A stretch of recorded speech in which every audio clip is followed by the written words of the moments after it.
அபாத்திரமா பண்றவங்களுக்கு என்னெல்லாம் வரும் தெரியுமா? அந்த வேதத்துல சொல்லப்பட்டிருக்கிறது, முதலாவது ஆக்கினை தீர்ப்பு, இரண்டாவது பாத்தீங்கன்னா பலவீனம், மூன்றாவது பாத்தீங்கன்னா வியாதி உள்ளவர்கள், நான்காவது மரணம். அதாவது எப்படிப்பட்டது? நித்திரையும் அடைந்திருக்கிறார்கள் என்று. முதலாவது குற்றவாளியா இருக்கிறான், அந்த குற்றவாளி ஆக்கினை தீர்ப்புக்கு உள்ளாகிறான். இரண்டாவது ஆக்கினை தீர்ப்பு வரும், அவன் குற்றவாளி என்பதனால ஆக்கினை தீர்ப்பு வரும்.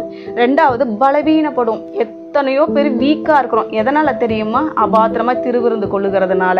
ஏன்னா அது பரிசுத்தமானது இல்லையா? அடுத்தது வியாதி. வியாதி எப்படிப்பட்டதான வியாதிகள் வருமா?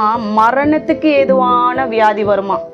மரணத்துக்கு ஏதுவான cancer, kidney failure, heart failure, இது போல மிகப்பெரிய அளவில் நீங்கள் குற்றமுள்ளவர்களாய் அபாத்திரமாய் போஜனப்பானம் பண்ணுகிறதுனால மரணத்துக்கு ஏதுவான வியாதி வரும். சாதாரண வியாதி இல்லைங்க, மரணத்துக்கு ஏதுவான வியாதி.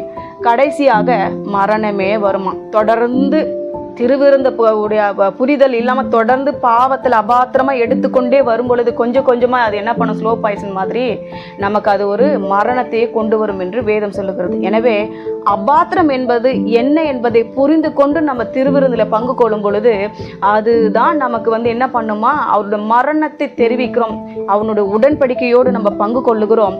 அது நமக்கு ஜீவனுக்கு ஏதுவாக இருக்கிறது. எனவே தேவ பிள்ளைகளை